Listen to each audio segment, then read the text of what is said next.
Hi, this is Dominic Keating. I played Lieutenant Malcolm Reed on Enterprise, as you probably know, and you are listening to the NX 7062 podcast. Enjoy. That's right, folks. It is time for the NX 7062 podcast. And if you notice, there's a little something different. You get to see my incredibly messy office behind me. We had some technical issues. I'll tell you exactly what happened. I forgot my notes, so I ran down to get them. After I had this set up perfectly, I go down to get my notes. I come back up. The whole fucking thing just fell down. Literally, I was screaming. The whole fucking thing fell down, so now you're just stuck with me. And the pixelations you see, it's because the camera's still set on green screen. It still thinks there's a green screen, so it's actually trying to show you my my ISS 01 Enterprise from the Mirror Universe. But I just think it looks like a distorted transmission from a planet so far away, so I'm kind of leave it up there just because I think it's fun. Hopefully it's not distracting anybody. Hi, Robert. Thanks so much, as always, for joining me here on the NX 7062 podcast. You know, I got so wrapped up in this and then trying to find this perfect meme quote from Leonard Nimoy and all this stuff that I did not even check on what's going on with the 55-year mission in Vegas. Hey, Travis! The 55-year mission in Vegas. So I might have to sneak over and try and do that. Not that you all can't do it. I just love talking about Vegas and crossing fingers and hoping it's all happening, because the talk about the town right now is, according to Dr. Fauci, I'm not sure if I mentioned this last week, chance of all of everybody or most people getting vaccinated by by April is looking pretty good. So hopefully that means that we're all on track for STLV. And again, I apologize. This is why I have a green screen, because my office is a total mess, because I don't work in it daily anymore. So it's kind of just been the room where I throw everything. So next week, green screen issues will be solved, or I don't know, maybe I'll figure out a way to do it better. Anyway, yeah, there you go. Transporter pattern buffer. I'll take it. Thanks, Robert. So I did want to remind everybody that GalaxyCon, don't forget GalaxyCon on February 27th, which is a week from this coming Saturday. There's a Deep Space Nine with Nicole DeBoer and Anat Visitor and Alexander Siddig and Andrew Robinson and Armin Shimmerman. And it's free. GalaxyCon does these amazing free live Q&A events. And then after that, if you want to, splurge, treat yourself to a little something, there are one-on-one video chats, and there are also personalized autographs. So go visit our friends from Deep Space Nine and go support GalaxyCon, because like I said, I've been saying GalaxyCon has some really great free events. Free Q&A panels, so that you're not, missing the convention experience too much. I do have to say, is GalaxyCon on YouTube? I'm not sure, to be honest, Travis. I'm not sure where I did one GalaxyCon. They had an Enterprise one that I did over the summer, and I don't think it was on YouTube. I think it was on another platform. I honestly don't remember what it was. I remember it got glitchy because I was getting annoyed, but I don't remember what it was. So let's see. Okay, hold on. There was something else I wanted to check, and now I gotta. But the other thing that I wanted to mention that I can't believe that we forgot last week when we were doing our little thing last week. Where we were talking about recast. How did I forget? I am so embarrassed. How did I forget Majel Barrett and Rebecca Romaine both playing number one from The Cage, both playing number one to Captain Pike? Because I thought Rebecca Romaine did such an incredible job capturing Majel Barrett's portrayal of number one. And I think obviously Majel is Majel. You can never fault Majel. She's flawless in just about everything that she does. Luoxana Troy is still probably my favorite character that she does. But I think Rebecca's going to do great. And again, we just get to see way more character development. She's probably, they've done Pike. Pike's had a little bit of something in the Kelvin universe, which we're going to be talking about in a few minutes. But number one, I think really they've got so much to work with because she was never really developed fully in the cage. So I can't wait to see what they do with number 1 and Rebecca. There you go, Travis. Thanks, Robert. They usually send out a link. See, I'm so flustered. I am so flustered that I haven't even been sharing comments. Just like I said, tech issues. Plus, I had a day. I got a flat on my car while I was. I just went to meet my mom for lunch. Walk out, and the tire is flat. So I had to wait for AAA. And of course, when you're parked and you're safe, tends to take them forever. And then that was just a big clusterfuck. And then my app wasn't working. So it's just been a day. But I am here, and I am all ready to talk about our main topic, which, as y'all know, is gatekeeping. And I will tell you exactly why we're doing it tonight. Ironically. So, for any of you that follow me on Twitter, which you all should be, but that's okay if you don't have Twitter, which I am at NX7062 on the Twitter. I posted last Wednesday because I bought the Kelvin trilogy on 4K. Also, if you, thanks, Travis. Yeah, I know. And I didn't want to do I can actually change a tire. I really just didn't want to do the spare thing. So, what else do you pay AAA for but to come out and put air in your tire? Anyway, so I was excited. I bought the Kelvin trilogy on 4K. Now, I will say that when I got my 4K Blu-ray player, I did look, and I am pretty damn sure that Kelvin is the only Star Trek movie they're on 4K.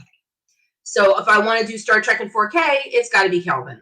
But I didn't buy it just because that's the only thing available. I actually like the Kelvin universe. We all know. We've all talked about it. I like the Kelvin movies. So I posted a picture and I shared it, and along comes this gatekeeper that doesn't have anything nice to say about the Kelvin movies. That's fine. You know, everybody's entitled to their opinion. He thinks JJ ruined them the way he ruined Star Trek, or the way he ruined Star Wars, and you know, that's fine. Again, opinions and entitled, sure. But then he said it's not real Star Trek. And that's where, being me, I couldn't let it go. And I had to say, you're entitled to your opinion, but who are you to say what's real Star Trek? And I've been watching it since I was, a kid, and blah, blah, blah, which really prompted me to ask this person how old they were, only because I'm like, you want to go there? Because so have I. And it just, he was an absolute gatekeeper. And for those of you that don't know or haven't had personal experience, and honestly, this was my first personal experience with a gatekeeper, one-on-one. I actually was turned away from a Star Trek group because I answered their, answer these questions before you join our group. I actually answered them and said I like JJ, and I got a reply going, yeah, nope, sorry, we hate JJ. We hate the J.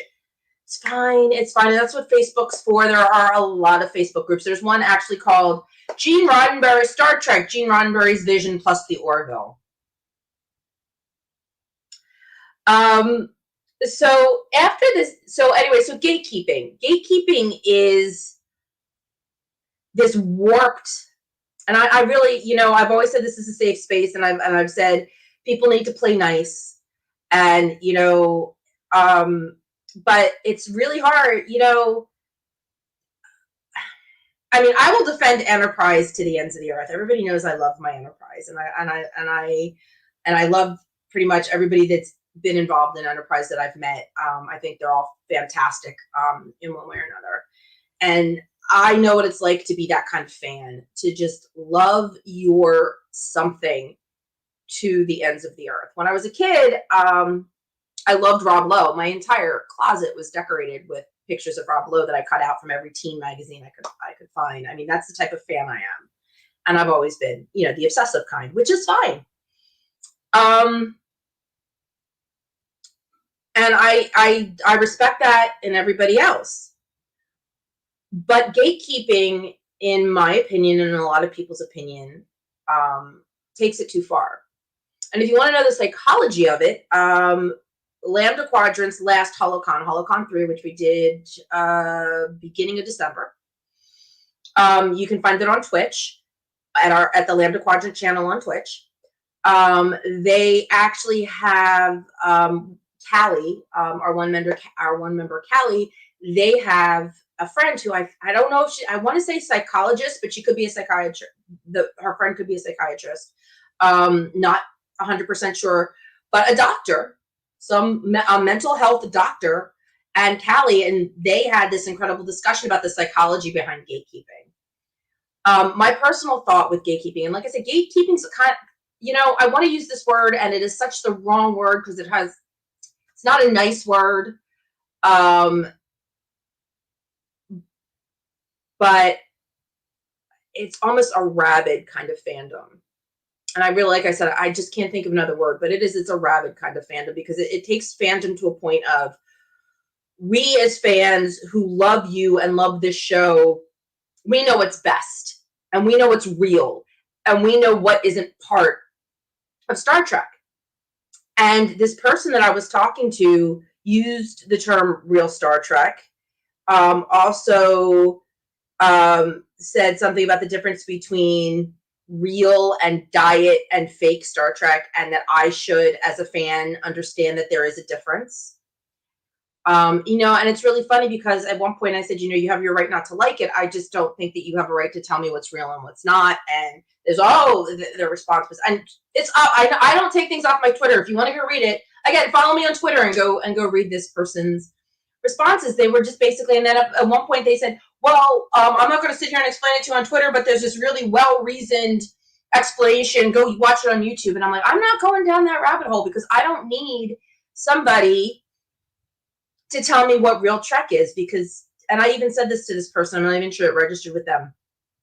Gene Roddenberry came up with IDIC, Infinite Diversity and Infinite Combinations, which to me means anything that is Star Trek is that infinite combination, and the infinite diversity applies to whatever somebody wants to say is Star Trek. And who are we as fans? I mean, technically, let's look at it this way. And this I found just from very easy research. And yeah, I don't mind having debates, but I'm not going to get stuck with somebody who's going to sit there and tell me what is and isn't Star Trek. I don't like Voyager. You all know I don't like Voyager. But I'm not going to turn around and say Voyager isn't Star Trek because I don't like it. Voyager is still Star Trek, but I don't have to like every single thing about Star Trek. Let's see, since TNG, love all Star Trek, all episodes, even bad ones. I love Enterprise too, plus I like Scott Bakula. Love Scott Bakula. By the way, side note,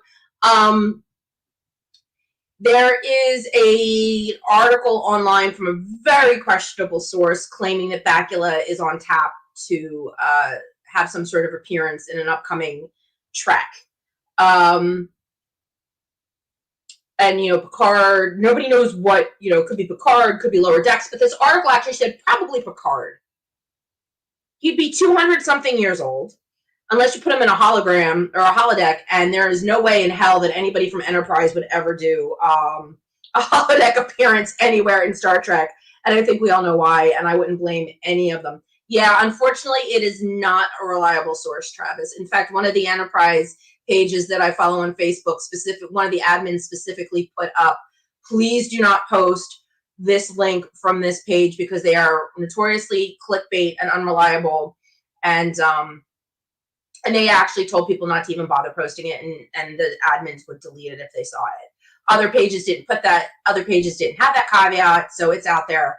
I was curious. I wanted to see what it said, but if anything, he could conceivably be alive for Strange New Worlds.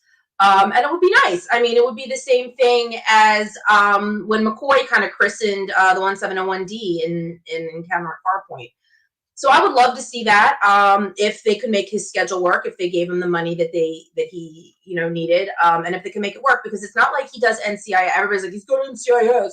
He's got NCIS for a set now, and I know COVID has made shooting more difficult, but it's not like NCIS is 12 months out of the year. So, as I just said, because you put some money, because it's nostalgic, you pay him enough. He doesn't. Acting, you do realize acting is a part-time gig. You never know when when you're not going to have the job. And even, NCIS is a part-time gig. It's not 12 months out of the year. Obviously, I'm sure he, any actor worth his salt knows how to budget and everything. And I'm sure NCIS money could probably sustain him, in the off months, but that doesn't mean that he wouldn't want to earn some more money doing another project. And, as far as I know, he has, yes, the whole thing with the final episode and everything, but I've seen him on Colbert a couple times talking about Enterprise. He still, has a soft spot in his heart for it. I don't see why, if somebody offered it and they could make it work with his schedule, he wouldn't do a one-off. I mean, I'm not saying that he's going to turn around and do another series, but yeah, it wouldn't, how Lower Decks. Let him do something on Lower Decks and he can do a voice, and then maybe he wouldn't even have to leave his home if he had the right recording equipment. Or he could pop into some studio somewhere and do it. So you never know. Never say never. As the saying goes. But I would love to see him, do a Captain Archer thing the way that Dr. McCoy did on Next Gen. So it remains to be seen. But again, back to topic at hand. Gatekeeping is just, I had this argument with this guy, and I left, and I was curious about something. It had me thinking about something, because I said Lower Decks would be really good, because then they wouldn't have to worry about what he looked like. Another quick side note, it took 3 people to do Luke Skywalker for that episode of The Mandalorian. So that would be easy. Hey, War Dogs in the house, #chat pack. What up? From Hell's Heart, I stab at thee. Favorite part of Wrath of Khan, which we will be getting to in a minute. Hey, Faith. Oh, that's so sweet. Well, hey to the chat pack and everybody over at the 7th Rule, Faith. Give them my regards. I'd be there, but I'm here. Thanks, Faith. I know Ryan would understand. Oh yeah, Voyager documentary. Go throw money at Voyager documentary. Anyway, so I did some reading up on Roddenberry and kind of where that schism happened. And Gene Roddenberry actually pulled back from Star Trek, starting with the 3rd season. He was actually kind of getting tired, and oh my God, I love you guys. I love you guys for the double stream. And you know what? If it was anybody else besides the 7th Rule, I might be a little jealous and put out. But we all know that I do love everybody over there. So #chat pack. Thanks, guys. So Roddenberry actually pulled out and kind of turned the reins over in the 3rd season, which a lot of people think might have been the reason why the 3rd season floundered and it got canceled and blah, blah, blah. There was also some things that NBC didn't do that could have helped. Roddenberry, I mean, Star Trek the Motion Picture, we all know was terrible from a standpoint, and Harv Bennett took over, and they ended up doing 2, 3, 4, Harv took over, and Leonard Nimoy, Nicholas Meyer. I mean, Star Trek had a lot of caretakers, even when Roddenberry was still alive. And the one that, and Roddenberry had a lot of issues with the way the movies went. In fact, there was an argument that I read. Oh, I know you do. Thank you so much. Thank you. So, there were even arguments over, and I didn't honestly know this until I read this article, over who the Vulcan traitor was supposed to be for Star Trek VI: The Undiscovered Country. Because there was a fight that, they thought it should be Saavik. Gene thought it should be Saavik, and it's like, but Saavik's a loyal Star Trek Starfleet officer. But then it said in parentheses in this article, I thought it was really interesting, because Kirstie Alley wasn't available. They were actually thinking about bringing Kirstie back. So, but I had actually heard that a couple different times. So I thought that was interesting. But Gene had issues with Star Trek. He hated Star Trek V. His falling out with William Shatner, which there was one, was because not only did he hate Star Trek V, but he actually called it not canon. Creator of Star Trek thought, a movie, which we would all, as much as we may or may not like it, considered part of the Star Trek universe, right there between 4 and 6. We all know the odd numbered movies were always worse than the even numbered movies. It's part of the lore. It had everybody in it. And Roddenberry saying, nope, not canon. So, even let's see, definitely check the stream later. He's showing, oh, that is very cool. That's always fun. I love behind the scenes stuff. I will definitely have to check that out. So even the creator of Star Trek had his issues with Star Trek, but he never turned around and said, well, this isn't Star Trek. He said it's not canon, but the novels aren't canon either, but people, but they sold the licensing, they've sold the licensing. If the people that,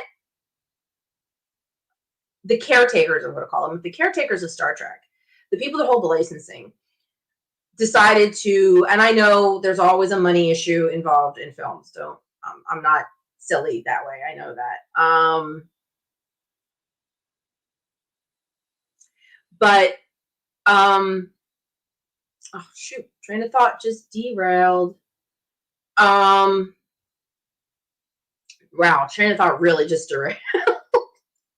But I mean, how do you say what's real and what's not? Like I said, a lot of people didn't like Star Trek V. Gene Roddenberry said it's not canon, but he never said it's not, but the books aren't canon either. So what's the difference between not canon and not real Star Trek? I think you can say something isn't canon, but even if it's not canon, that doesn't make it not Star Trek. It's a really thin line, but I think you can actually make that differentiation. Yes, yep, it's my favorite part of 2009. Whatever, I know that Beagle, whatever happened to that Beagle, I'll let you know when he shows up. Admiral Archer's prize-winning Beagle. Yep. And it wasn't Porthos. They never said Porthos. At that point, if it was a Porthos, it would be Porthos with some number designation after it. Just said prize-winning Beagle. But yeah, at that point in Archer's timeline, what are we looking at? 70, 80, 90 odd years after Porthos, it would be Porthos number 7, 8, 9, depending on how long they all lived. But yeah, but again, that's the Kelvin universe, and people are going to argue Kelvin universe isn't Prime universe. But to me, it's all Star Trek. And the guy, like I said, this gatekeeper was like, yeah, vive la well, if you're going to say vive la différence, you can't in one breath tell me vive la différence, but then tell me that as a fan, I should know the difference between real Trek and not real Trek. Because to me, all Trek is real Trek. There you go. What if it was a girl, though, boys? In fact, I believe Porthos was actually a female. If I remember, John Billingsley and I had a conversation about the Beagle, and if I remember correctly, the Beagle that played Porthos was actually a female. Let's see. I usually ignore the canon rule because if you don't like a series, you could say that. Yeah, exactly. So, and like I said, they'll tell you the novels aren't canon, which basically means which is fun, actually. If you want to say the novels aren't canon, then the novels, exactly, Trek is Trek. When you say the novels aren't canon, that gives people so much more freedom. The novels aren't canon. Guess what? Trip Tucker's alive and living with Section 31, and he's off doing secret agent stuff. William Shatner had the Borg revive him after they killed him on Star Trek Generations. William Shatner wrote a novel where the Borg found his body on whatever the hell the name of that planet was, with that battle in Generations. So that's the fun, actually, of things that aren't canon, is you get to explore, people get to explore different storylines. It doesn't make it any less Trek, just makes it different. IDIC. So, to me, yeah, exactly. Some more than others, but it's all good. You have to enjoy it. Exactly. I mean, you know what? I've decided, and yep, back to this one. Yep, Lassie was a boy, but that means Porthos could be a girl. The dog actor that played Porthos could be a girl. Domestic, how you doing? what is real Star Trek gatekeeping is one, but also there's the issue of people who haven't watched enough Trek aren't included as real fans and their opinions aren't valid. Yeah, that is absolutely another issue with gatekeeping, is that if you only like Discovery and Picard and Lower Decks, then you're not really a Star Trek fan. That is the other side of it, is that if you don't like something, that if all you like is what the gatekeepers don't think is real Trek, like the new stuff or the Kelvin universe, then you're not a real fan. And that's very isolating. And again, IDIC, why, don't tell me that I don't understand Star Trek if you're telling me that you're being exclusionary.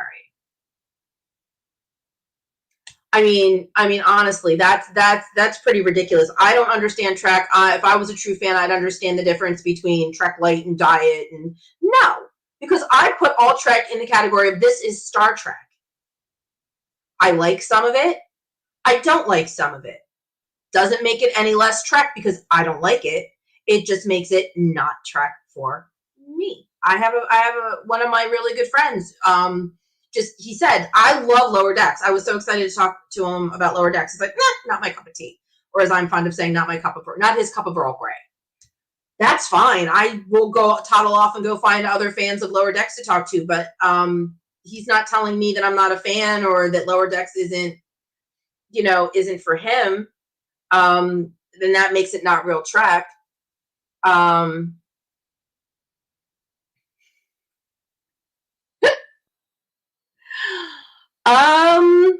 Okay.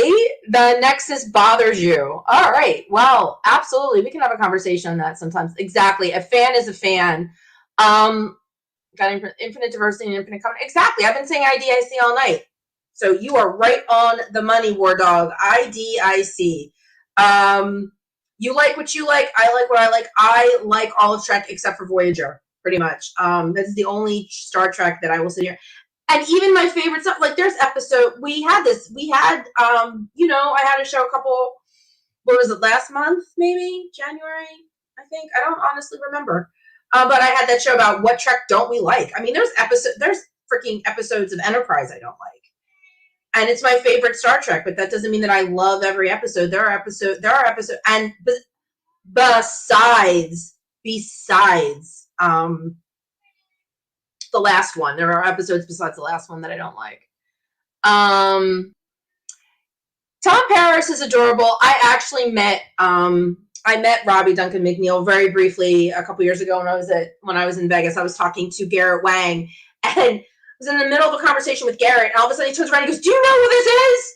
And it was Robbie, but he's very hard to recognize when he's got a full beard and mustache, and he doesn't have that very boyish look anymore that he did back in his Voyager days.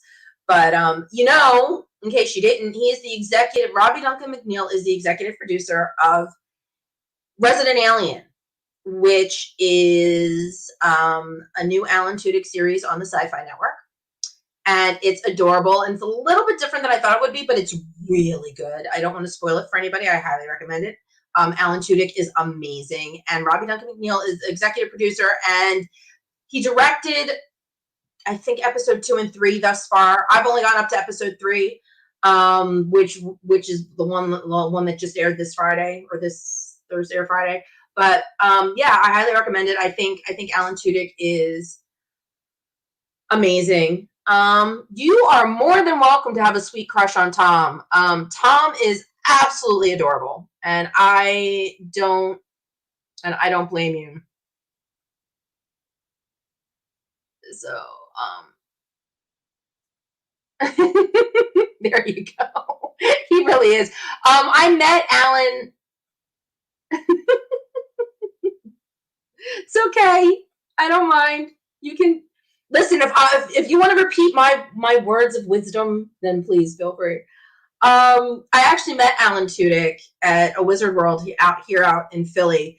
And again, for those of you that are new that may not know, I have the most amazing friend who is a big nerd just like me. And in fact, he's the person that got me into conventions. And he also, thankfully, has a lot of disposable income. So he is the best person poor girl like me should hang out with the conventions because I just go through all of his autograph lines with him. So even though I don't have to buy anything, because I obviously, and I've said this before, if there is somebody sitting at their table and their table is empty, I have been known to go up and talk to them very briefly just to say hello if I have something to say. Yes, he was on Firefly. He played Wash. And that's what I'm coming up to. Travis, you beat me to it. So we went to meet Alan, and Alan Tudyk is this incredible, not only is he a great comedic actor, but he is an amazing voice artist. He's actually got a cartoon on now. If you watch Resident Alien, they show ads for this cartoon where he plays the devil. But anyway, he's just an amazing voice artist, and you get up to his table at these conventions, and the Wizard World usually gives you a lot of space, actors a lot of space, and his table is covered with 8x10s from 50 bazillion different things that he did. So we get up to Alan and we're chatting, and I told him I liked him in Suburgatory, which was this very short-lived sitcom that he did with Jeremy Sisto, who's another actor that I like. And so Alan goes, "It got canceled." I said, "I know, but I still wanted to tell you I thought you guys were great."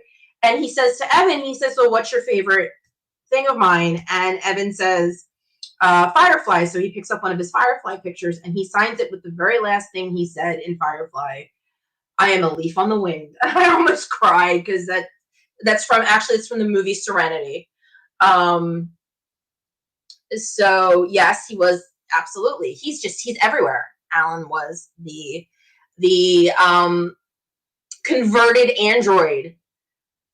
The converted android that he was an Imperial something, and then they converted him, and then he became like a good guy. And I forget the name of the guy who reprogrammed him, but yeah, him. I actually like Rogue One. I think Rogue One was a great movie. I love the fact that they were able to do the Peter Cushing thing because I adore Peter Cushing. So, but anyway, yeah. So that's my Alan Tudyk story. He signed Evan's thing, and he said, "I am a leaf on the wind," which was his last line in Serenity. So, highly recommend Firefly. Yes, I know Joss Whedon is an asshole, according to many people that have worked with him, including Ray Fisher from the Justice League, who I also met. Cyborg, he's a sweetheart too. But that unfortunately it does kind of take away some of the work, some of the joy that I get from things that he's done like Firefly. But still, Firefly was amazing. Nathan Fillion was amazing. Well, we got Faith. Firefly was the best. Nathan is also the best. Still following him in Castle. Yes, my mom likes The Rookie. My mom liked Castle. I caught him in a little bit of it. I don't know if she's watching The Rookie. I had so many shows on my plate that I didn't get into The Rookie. And watch this. I can bring Buffy and Joss back around to Star Trek because in a third season episode, Dominic Keating was in called Helpless, the one where Buffy lost her powers. So I don't know, maybe I can give an inside scoop on what it's like to work with Joss Whedon or not. Don't know. Come August, when hopefully at least some of you guys will be able to make it down to out to Vegas. For those of you that can't make it, yes, I do remember that. The nods to pop culture and literature. So as I did last year, and as I will, or not, God, it's not last year because there was no one last year. As I did for 2019, I will do once again for 2021. Fingers crossed. I am going to Vegas, and I would love if you guys have any questions for any of the actors who are going to be in attendance, and you're not going to be able to make it. Please come and give me your questions, and I will be more than happy if I can get them. What I always suggest that you do is head over to Creation's website. It's creationent.com, and find the Las Vegas 55-year mission, and look and find your actor. They're all in alphabetical order this year because they lost the right to put them by show. So they're all in alphabetical order this year, but go through them alphabetically. Like Faith, I would love to know if you're going to be able to make it out to Vegas. But perfect example, if Robbie Duncan McNeil is going to be in the vendor's room, which I don't know because I haven't looked, and you have a question for him, and he's got a quiet moment in those 5 days, and I can go up to him and say, "Hey, listen, can you answer a question for my podcast?" And he says, "Yes, I'll get you the answer." Be prepared for a no. Somebody asked me last time to try and get Anson Mount, and I just knew there was no way that little old me and my little old podcast was getting anywhere near Anson Mount and the Discovery people. So, but yeah, enterprise people I could probably get. Nicole DeBoer, obviously, I can get, the people that I'm friendly with. Sirach's going to be there if there's a question that you just thought of that you missed because he hasn't been here. Ryan Husk is going to be there, so for all you Seventh Rule fans. So yeah, if you have a question for anybody that is going to be at STLV, head over and check out vendor room occupants, because the other ones are just too heavily guarded by creation. So unless I happen to bump into them in the hallway like John Billingsley, who I tend to every year, but that probably wouldn't happen. Was he? That I did not know. I did not know. That does not surprise me, but I did not know that. Let's see. February 14th, 2022 is on a Monday. Ideas for Valentine's Day podcast. Gatekeeping 2. Who from Trek you're allowed to have a crush on? Well, I mean, it is only the day after Valentine's Day. I hope y'all had a really great Valentine's Day. Listen, by February 14th next year, I can't guarantee that I'm not going to have a Valentine. So, I mean, maybe I won't be doing a show. So, we all know that Faith would love to have Tom Paris as her Valentine. Oh, okay. So Faith is not going to be able to make it to Vegas. But yeah, think of some questions. Like I said, not even sure Robbie. I think Robbie's on the guest list. And if he's there and if he's sitting in a quiet moment, which are usually like Wednesdays and Thursdays before things really get ramped up. Like I said, I will give it a shot. I can't make any promises with people that don't know me, but Travis, I know you're a Nicole fan, so if you've got any more questions for Nicole DeBoer, let me know, because she is a sweetheart and will answer them if she has a minute. Like I said, enterprise people, I have been trying desperately to get Anthony Montgomery to come on. It's just, unfortunately, it's not working out. Maybe he's waiting to have something to talk about, is what are the conversations that he and I have had. He's got so many other projects going on with his comic book, and hopefully he's trying to get that turned into an animated series. So when he has something like that going, hopefully Anthony will come on. But I can't make any promises, but I'm crossing my fingers. I think Anthony is incredibly talented, and I would love to talk about the other things that he's done. Photo ops with masks. How are they going to do autographs? Don't know, but domestic, how they're doing photo ops or autographs. By August, the country we could all be vaccinated. So it's just going to be a question, I guess, of comfort level. One of the big reasons why, there were so many reasons why it didn't happen in December, but a lot of that had to do with nobody was going to spend, upwards of $40 or $50 for a photo op where you had to stand on one side of plexiglass. So I think, it's probably going to be different. August isn't far out enough for it to be back to normal. But I think it's far out enough that maybe in order to attend, vendors and everybody will have to have to show negative COVID tests. That's a thing, that a lot of people are doing right now, that a lot of, I think the airlines are trying to do that. There's a lot of businesses and a lot of mechanisms now where it's like, you want to do X, you have to show us a negative COVID test. So maybe they're just gonna, maybe that's going to be the price of admission this year, is fork over your cash and that negative COVID list.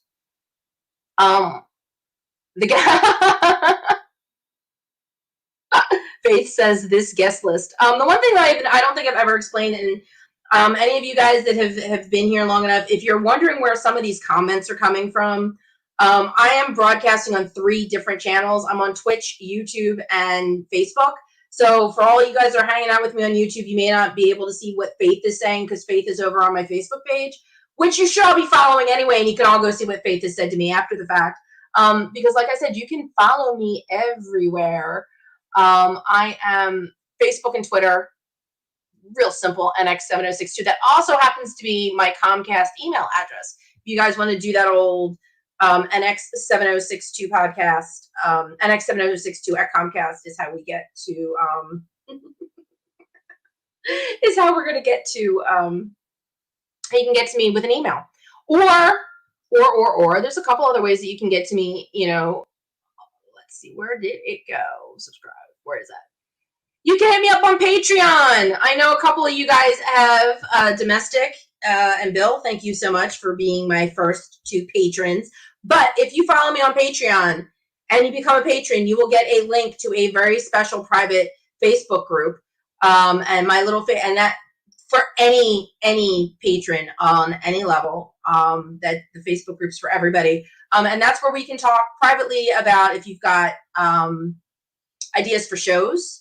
That's if you've got questions for guests, your questions will always take first priority.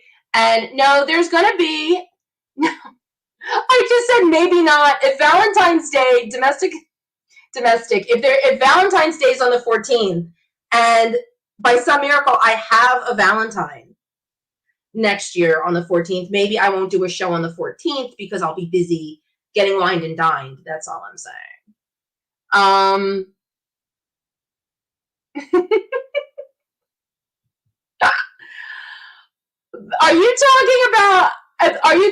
Okay, Bill says I no face hugger. Are you talking about my little gator that I have? Because that's the other thing on Patreon, they let you create your own gifts. So if you, depending on what tier you join, and all of my tiers are named after Enterprise episodes, depending on what tier you join, one of the gifts you get after 3 months of patronage is a gator. And it's really cute because it's an NX7062 gator. But you don't have to, you'll get it. If you have it, give it to somebody, put it in a closet, you're fine. That's just my little thank you gift. So I want to send people thank yous for showing their love and patronizing me. Becoming a patron, patronizing me is something completely different. How do I broadcast everywhere at once? Face wants to know. It's magic. No, there's this really great, site called StreamYard.com, and what StreamYard does is it lets you link into all of your other video sources like YouTube and Twitch and Facebook.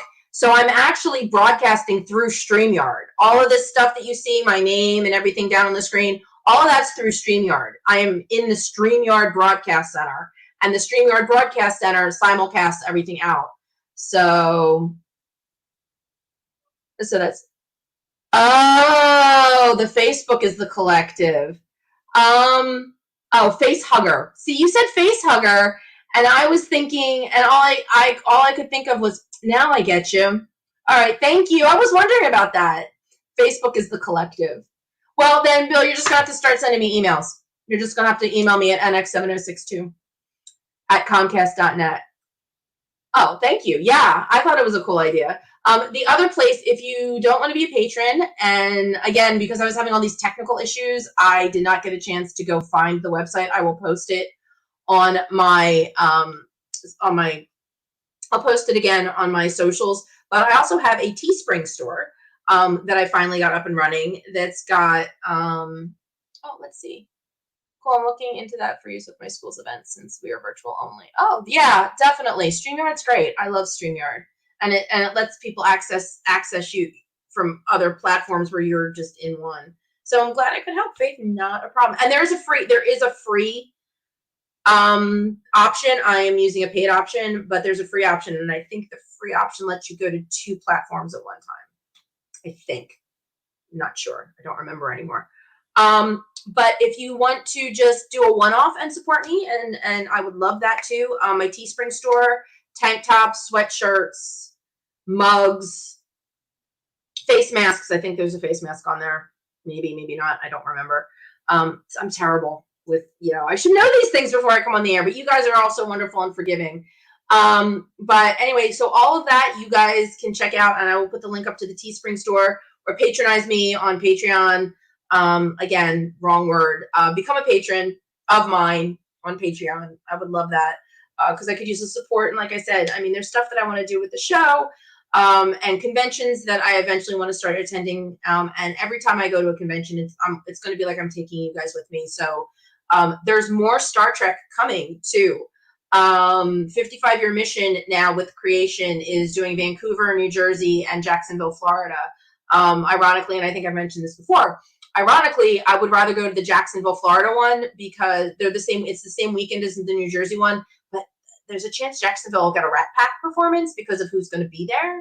And there's nobody in New Jersey that's really as interesting as all the cool people that are going to be down in Florida. And I don't blame them either because it's September, so it's going to be a little chilly up here. It'll be nice and perfectly warm in Jacksonville. But again, if you want to know about the psychology behind gatekeeping, like I said, or like I didn't actually say, so my final thoughts on gatekeeping, especially now, I mean, everybody likes to feel like there's a sense of control in their life. And I think especially now when everything seems out of control, I think a lot of people might feel like gatekeeping is something that they can control. Like they think that their fandom and that their love of something gives them the opportunity to feel like they're in control. So they feel like they can say things like this isn't and this is. But I think they're alienating people more. But I mean, again, there are Facebook groups that are gatekeepers that are specifically set up for TOS only. One of them's like Gene Roddenberry's vision only. Well, Gene obviously had a very different vision for some start. He got in fights and arguments with people over the direction that Star Trek took after the first 2 years of the original series. So again, who is anybody out there in the fandoms to sit there and say what's real and what's not? We all should live. If you really want to say that you're a fan of Star Trek and Gene Roddenberry's, then you have to go with his first, his creation of IDIC. That was his. There was a meme that I was trying desperately to find that I stumbled across. Back again when Lambda Quadrant was about to put on the Holocon, with Leonard Nimoy basically talking about if you're a fan of Star Trek, then the question you shouldn't be asking yourself isn't what is Star Trek. The question, I'm paraphrasing because I know I don't have it right, but not what is Star Trek, but where is Star Trek taking you? You have to open yourself up to all those possibilities, and where is Star Trek taking you? And that is what's important, not what is or isn't. So that's my final thoughts. My thoughts are thoughts of Leonard Nimoy's, that you have to look at it as where is Star Trek taking me, and not sit there and say, well, this is or this isn't, because it's all Star Trek. It should all be based on love. It should be based on inclusion and love of differences. And again, I'm not saying that you have to like it. You don't. Yeah, exactly. This is all about IDIC. You don't have to like it. There's no rule that says that you have to like it, but there's a rule that says you should respect it. That's what it comes down to. And I think gatekeeping really comes down to a huge, huge, huge, huge, huge, huge, huge lack of respect. And I just got word that there's one more thing I get to promote before this is all over. Besides buy my merchandise, besides becoming a Patreon, my friend Nick, who was here for the Sirach Lofton interview, I don't know if you guys remember, he is one of my oldest and dearest friends. He also has a podcast called Music is Not a Genre. And he interviewed me because one of my other interests outside of Star Trek and science fiction is music. So he interviewed me for it, and he's edited it, and he's putting it together, and it's called Music is Not a Genre, and it's me and it's him, and we're sitting down talking about music and Star Trek because there's karaoke stuff. Oh, thank you. Yeah, exactly. Life has changed, but people do tend to fear change. So anyway, so if you haven't had enough of listening to me talk about Star Trek, you want to hear me talk about something else, and Star Trek, because like I said, I can basically bring just about anything back to Star Trek. Go check out Music is Not a Genre. I will have a link. Nick is going to be talking about it tomorrow, so I will have a link tomorrow, and you guys can all come check me out on Music is Not a Genre. And you can always check me out here every Monday night, except possibly next year on February the 14th. Like I said, if I have a date or something. I hope you all had a great Valentine's Day if you had a sweetheart. But you know what? Since you don't know what next year is going to hold, if you guys want to post on any of my social media about who you would want, and I actually asked this question for Lambda Quadrant, who you would want to have as your Star Trek Valentine, feel free. Character or actor, either or, because there actually could be a difference.